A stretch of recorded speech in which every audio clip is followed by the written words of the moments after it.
Hello and welcome, followers of the Quiet Maghreb Crimes channel. A warm welcome to all of you for a new episode about true crime stories and case files that took place in one of the kingdom's cities or villages. I hope, dear followers, that you are all doing well, in good health, and happy, God willing. So without any long introductions or delays, let's dive directly into the details and the timeline of today's crime. Today's case is one of the Royal Gendarmerie files. The events of this case took place in the Dukkala region, specifically in 2007. There was a man in his 60s, retired. This man had 2 daughters and a wife. Before his retirement, he used to work as a laborer in a factory or a company. When he retired, he kept his old car and started working as a taxi driver to supplement his small pension. He thought, I'll work, earn some money, and move around. Occasionally, he'd take people who wanted to travel somewhere, or he'd go out to the main road and pick up passengers here and there. That's how this man was making a living. His daughters were married, so the man was living with just his wife. One day, he had a car accident with that car. The man wasn't hurt at all, but the car, as we say, was completely wrecked, totally unusable, damaged from the back. The other car drove away. The man was forced to park the ruined car next to his house and leave it there. He needed to find a way to work, to move around. They lived on the first floor, and the ground floor was rented out to some people. He didn't pay much attention to the tenants, he just needed to work and move. He had a small cart, one of those push carts where he would put old things. Sometimes he would collect old clothes for small children. He would go to an area where street vendors gathered, and he became a vendor himself, setting up his stall there every day. After some time in that vending area, there was an elderly woman, almost in her 60s, who also came to set up her stall near him. Sometimes she would bring her daughter along. The daughter was around 40, divorced, but she had never had children. Day after day, he eventually proposed to the mother. He asked about the daughter, and the mother said, "Look, my daughter is about 41 years old. She was married for 8 years, but her husband divorced her because she couldn't have children." The man said, "That's not a problem for me. I want to marry her." The man talked to his wife about this. Naturally, there is no woman in the world who would want her husband to marry another, unless she is extremely rare. After some back and forth, she agreed. She told him, "Go on, marry her." She continued living upstairs, and he married the other woman and brought her to live on the ground floor after forcing the tenants to leave. Life continued with him married to this woman. After about 3 months of their marriage, he discovered that his wife was pregnant. He had previously heard from his mother-in-law, when he proposed, that her daughter was divorced because she couldn't have children after 8 years of marriage, due to the many problems that caused. So, in his subconscious, he believed the woman couldn't get pregnant. Now, after 8 months with him, he discovered his wife was pregnant. He brought up the topic with her. She said, "Yes, I was divorced from my husband because I couldn't have children with him." He asked, "Did you ever see a doctor?" She said, "No, I never did." He understood that perhaps her ex-husband was the one who had the problem, the defect, and he was the one who couldn't have children. Time passed. The girl gave birth to a baby girl. The man was overjoyed, very happy with his second wife. Now let's look at another detail. The woman he married and her mother, before he married her, they were renting a room nearby from the neighbors. After he married her and she gave birth to the baby girl, she kept insisting, "Let my mother live with us, my mother this, my mother that." So he brought his mother-in-law to live with them on the ground floor. That's when the problems began, between his mother-in-law and his second wife on one side, and his first wife upstairs and her daughters on the other side. Arguments flared up frequently. The neighbors became accustomed to these constant disputes. Life continued like this, and the little girl grew up to be about 5 years old. One day, he and his mother-in-law had gone out, as usual, around 3:30 or 4 in the afternoon. They took their cart to sell their goods, setting up their stall. They usually didn't return until 9 or 9:30 in the evening, sometimes 8, depending on sales. That day they were selling when suddenly, a young boy, about 17 years old, who was their neighbor, rushed up to him on a bicycle. He quickly told the man, "Uncle, talk to me. Auntie wants you," meaning his first wife. "She says you must come right now." The man left the cart with his mother-in-law and rushed home. The boy hadn't told him what was happening. He just said, "Talk, that's it." "She said you must come now." As I mentioned, the man left his mother-in-law there and rushed home. He found his first wife arguing with some neighbors who were renting a place across from them, and also arguing with his second wife. He asked what was going on. His first wife said, "Your second wife downstairs was visited by so-and-so, the husband of the woman across the street. She claimed, I looked down from upstairs and saw that man leaving her place." The accused neighbor was denying it, saying, "I wasn't in there." The first wife was insisting, "No, this is what happened." The wife of the neighbor who was accused was defending her husband, saying, "It's impossible for my husband to enter her place. He wouldn't do this." And his second wife was defending herself, saying, "No one entered my house." "Who saw this?" The first wife insisted, "I did. I looked down and saw him leaving." The man interpreted this as his first wife trying to create trouble and stir up discord between him and his second wife. He defused the situation. He was convinced that the neighbor was telling the truth when he said, "I wasn't inside. I just put my scooter down and went inside my own house. Why would I go into that woman's house? I have my wife and children." The neighbor's wife defended her husband. It was clear that nothing happened, and none of the other neighbors saw anything during the day except for his first wife. He understood his wife was trying to create trouble between him and his second wife. For the man, the subject of today's episode, the issue was settled. However, the fire of resentment remained between the first wife and her daughters, and the second wife and her mother.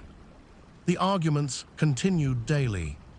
Until one day, as I mentioned, the man and his mother-in-law came back in the evening, around 3:30 or 4, after using their cart to sell.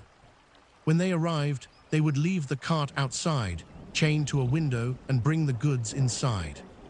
The man would secure the cart, and his mother-in-law would take the merchandise inside. At that very moment, in plain sight of everyone, the neighbors were standing there. People were sitting in this bustling, popular neighborhood. They all saw what happened. As the man was securing the cart with the chain, he suddenly fell. He fell, hitting his head and his back. People rushed to see what was going on. The man had lost consciousness. They tried giving him water, washing his face and hands, thinking perhaps his sugar level had dropped, as he was diabetic and occasionally experienced low sugar. However, it was very rare for this to happen. However, the man did not respond to their attempts. They contacted the Civil Protection Services. The ambulance arrived, and after examining the man, it became clear that he was dead. The man had passed away. What happened to him? God knows. The man seemed to have no external signs of injury or anything suspicious that would raise attention. He wasn't struck, and there were no visible problems on his features. His wife was saying, "My husband has diabetes and his sugar level dropped, but this is very rare."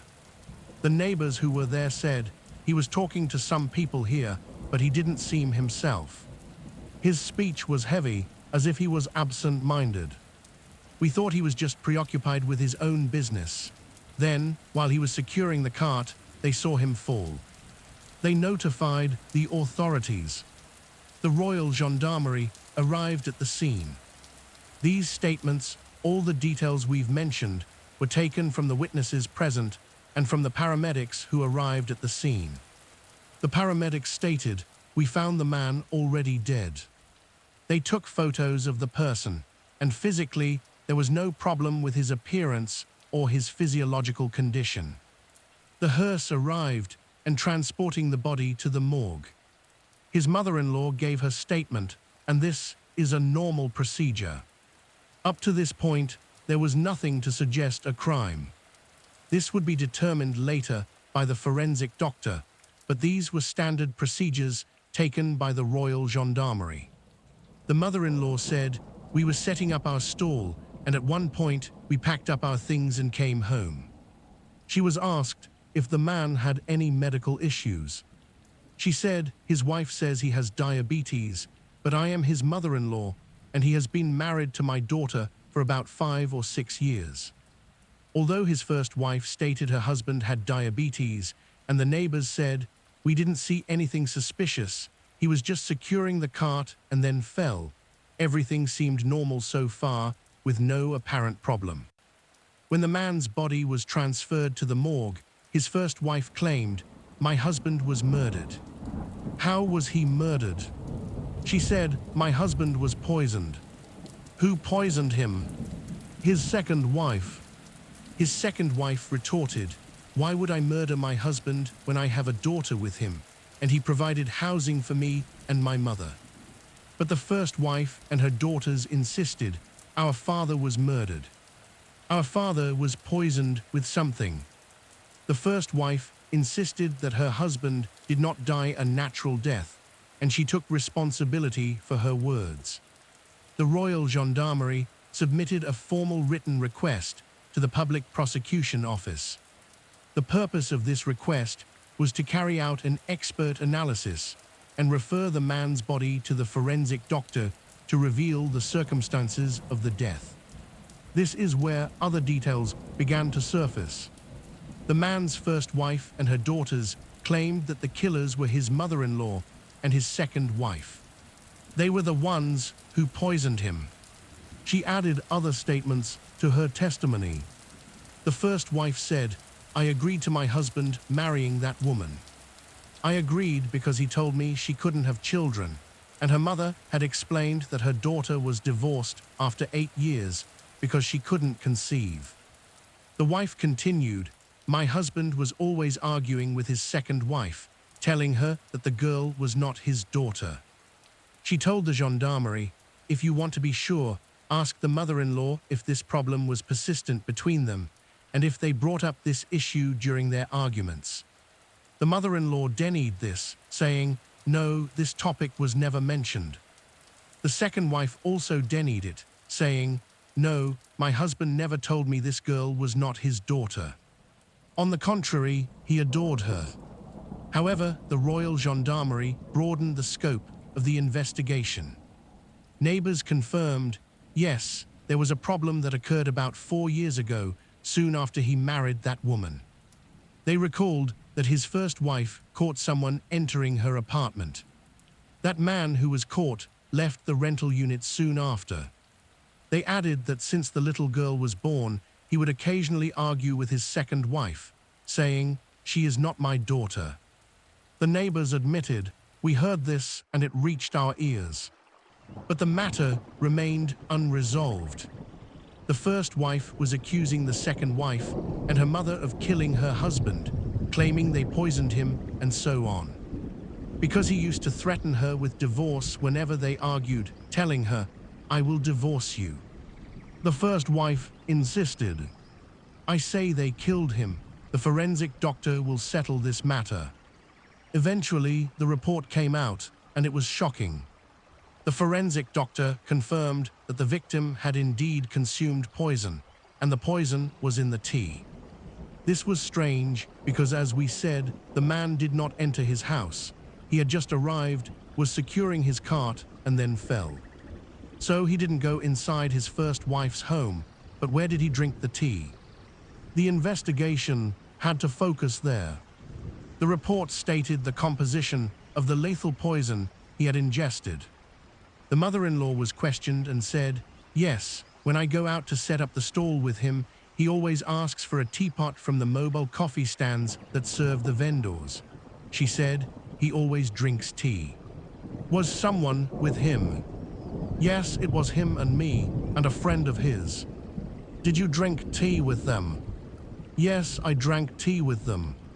Who was his friend? So-and-so. And who brought the tea? A boy who goes around with a cart serving the vendors. This made it necessary and crucial to deepen the investigation with the mother-in-law, with the friend who was sitting with him, and with the owners of the mobile coffee stand. The mother-in-law insisted, "I drank tea with him, and his friend also drank tea with him. If you all drank the tea and it contained poison, you would have all died, not just him alone. Did anyone else drink with you?" "No, it was a small pot. Everyone took their cup." "Were you sitting with them?" "No, he poured the tea for me. I took my cup and I stood by my stall." He and his friend were sitting. The friend was brought in and he confirmed, "Yes, I was passing by chance and I ran into him. He called me over and asked me to join him for tea. I found the tea already there." "Did he ask for the tea after you arrived?" "No, when I arrived, the tea was already there. He said, 'God brought you here, come drink with me and then go.' He said he poured a cup for me, and I sat with him for about 15 or 20 minutes, and then I left." They brought in several witnesses who were at the market. They confirmed that the friend did sit with the victim for a short period of time. The people who ran the mobile coffee stand were questioned. They said, "Yes, so-and-so, he's been setting up his stall for years, and he always asks for tea almost daily." They added, "We came, picked up the tray, he paid us, and we left as usual." However, the young boy, around 17 or 18 years old, who delivered the tea, told a truly strange story. He said, "As I told you, he has been drinking tea from us for years. But that day when I came to get paid, he started joking with me and laughing. He said, 'I don't like your tea today, it tastes a bit bitter.' I laughed it off, thinking it was normal. But when I took the teapot and we went back to our cart to wash the pot and discard the tea leaves, I found a greenish material in the tea residue." He said this changed the whole situation. He added, "My father was with me, and you can question him." The father was brought in and confirmed, "Yes, my son came to me and said that so-and-so was laughing and said, 'I won't pay you today, the tea is bitter. Maybe you put something in it or something.' He said they found some greenish substance." But where did they throw it? They threw it with the waste in the garbage bin. The matter became very puzzling. The hypothesis that the victim's first wife had stated that her husband was poisoned and she was accusing the second wife and her mother was taken seriously. Why? Because he used to argue with her, claiming, "The girl is not my daughter." And he would threaten her, saying, "I will divorce you, and I will do this and that." The first wife said maybe they wanted to kill him to get rid of him. They saw that the man was going to divorce them. They saw that he was threatening to do a DNA test to see if that girl was his daughter. He would talk about it, the issue would cool down, and then he would go back to his routine as if nothing happened. But the witnesses confirmed that the man did not enter his house. So if he drank this poison, he drank it outside, even though his wife was inside. Who would poison the man? His mother-in-law. The mother-in-law herself insisted, "I drank tea with him. He poured tea for me, and my stall is a bit far from his. He was sitting with his friend, the one he usually sits with. He poured a cup for me, I took it and went to my place." Could the friend have poisoned him? The friend insisted, "I drank tea with him." If the poison was in the teapot, all three of them would have died, not just him alone. They couldn't figure out if the poison was put in the teapot before or after the mother-in-law and the friend drank from it. The friend, in a deep interrogation, admitted the tray had 2 cups. When I arrived, he poured the cup for me and I sat with him, and he poured a cup for his mother-in-law. He added, while I was drinking, he wasn't drinking at all. He was waiting for the other cup. The friend said, I finished my cup and left.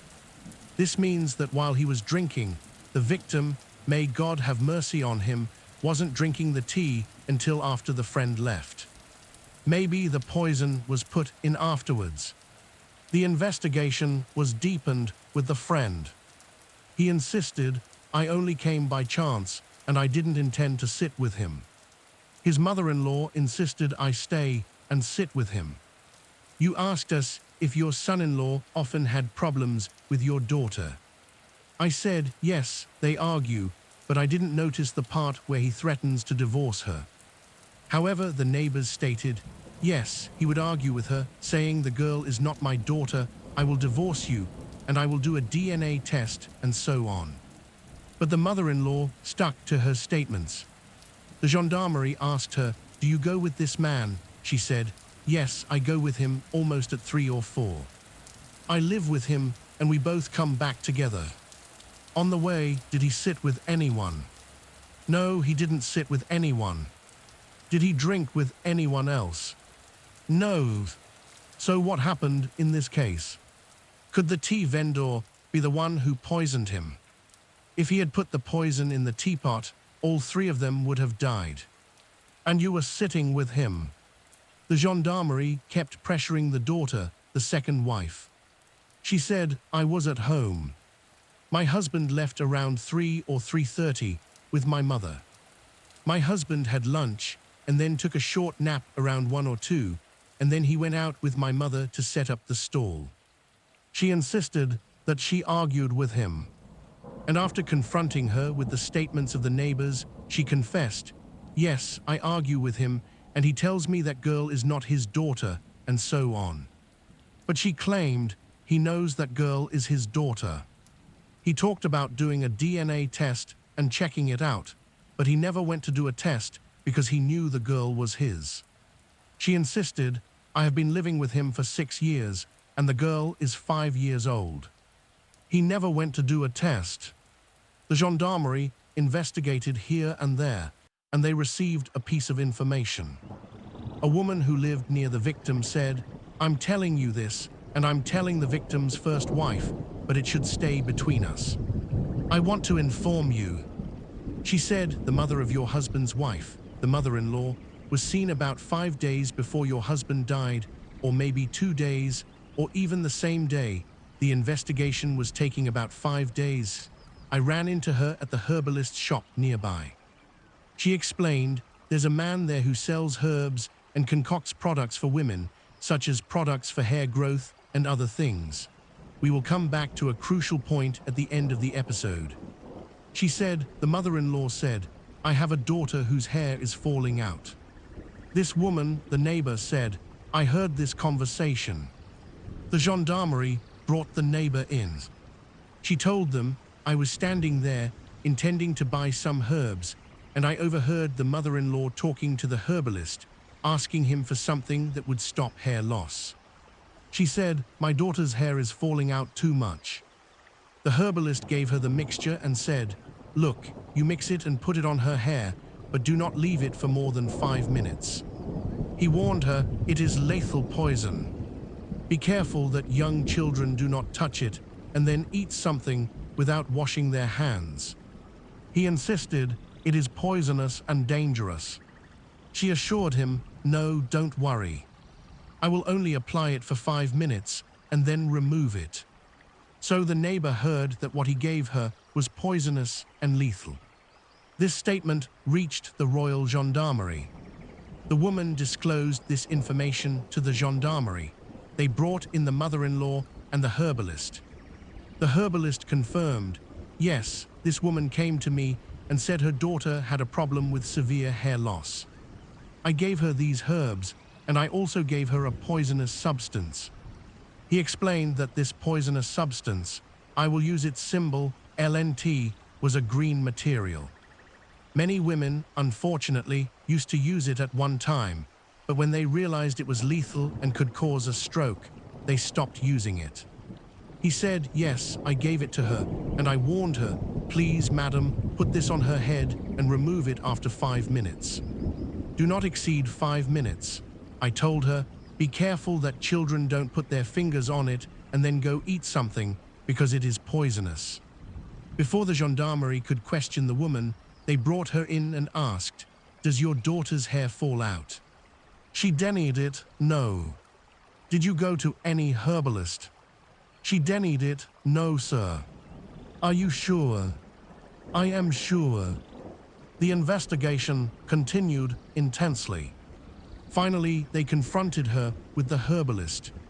He said, "You came to me." They confronted her with the witness, the neighbor, who said, "I was there and I heard the conversation." She kept denying it. The gendarmerie noticed that despite the confrontation, her reaction showed she was lying, but she tried to defend herself by all means. She wanted to continue denying it. However, they questioned her daughter, the second wife. "Did your mother bring you anything for your hair?" She also denied it. They kept putting pressure on the mother until, eventually, she confessed after being confronted with the evidence. The herbalist said, "You came to me." She said, "I didn't come." The witness said, "I met you there and greeted you." She broke down the denial. She eventually admitted everything in her official statement. The statement she made was, honestly, not shocking, but predictable based on how we covered the case. It was not a surprise. She said, "Yes, I was at the herbalist's and I bought that medicine." "And what did you do with it?" She said, "I didn't use it on my hair, and I didn't use it on my daughter's hair." "So, what did you do with it?" She said, "I put the poison in his teapot." She bought it that day, and the next day she executed her plan. Explaining the crime, she said, "I know he always asks for a teapot. Sometimes I drink with him, sometimes I don't, depending on the day, but he always asks for a teapot every day." She added, "I didn't want him to drink it inside the house, so people wouldn't say that the problem came from inside. I wanted him to drink it outside, so people would say he took something, but they don't know what he took." However, the forensic report stated that the poison the man ingested was in the tea. The woman knew that the gendarmerie would eventually get to the truth quickly. She said, "I normally drink tea with him, and I did drink tea with him." She added, "At that moment, when the boy brought the teapot, I was surprised that before the teapot arrived, he was standing with a man. When the boy put the teapot down, that man told him, 'No, don't leave. Come drink tea with me and stay.' He poured a cup for me, and I went to my stall. He gave the second cup to his friend. The tray only had 2 cups. The friend sat with him for a while and then left." She continued, "I was busy with my selling. I came and placed the poison in the teapot. He drank what he drank, and the man felt nothing until we arrived home, and what happened happened as we described, and the witnesses confirmed he arrived home talking normally, though a bit distracted with heavy speech. He was securing the cart until he fell. The reason, she said, was he was threatening us, saying he would divorce me, meaning my daughter. We were only renting, and we lived with him, and my daughter sacrificed for him, being younger while he was older. She saw herself, according to the official statement, as threatened by him, by his first wife, and by his daughters, who would force them to leave their home. She said, in the last few days, he was arguing with my daughter, talking about divorce, and saying that girl is not his daughter. But recently, it was almost daily verbal abuse and arguments. She felt they were threatened. She said, "What should we do? Let's get rid of him. We will keep the house, and we will inherit it." These statements were included in the official reports. She was asked, "Was your daughter involved with you in this?" She denied it, and the daughter also denied it. The daughter cleared herself in her statements, and the mother also cleared her. Whether they were truly involved with each other, God knows, but the law does not rely on assumptions. It relies on tangible material evidence. If the mother-in-law had said, "My daughter was with me in this," then she would have been involved, and they would have deepened the investigation with her. But she said, "No, my daughter was not informed, and I did not agree with her." The daughter also cleared herself. This woman in her 60s, about 64 years old, was brought to justice. How long was she sentenced to? She was sentenced to life imprisonment. It was known that she might be sentenced to death because the penalty for poisoning is well known. People of the law, the judicial police, and the police investigators know the fate and punishment of those who kill by poison, which is the death penalty. This concludes today's episode. We hope, dear followers, that the message has reached you. Thank you for your kind listening and follow-up, and goodbye until the next episode, God willing.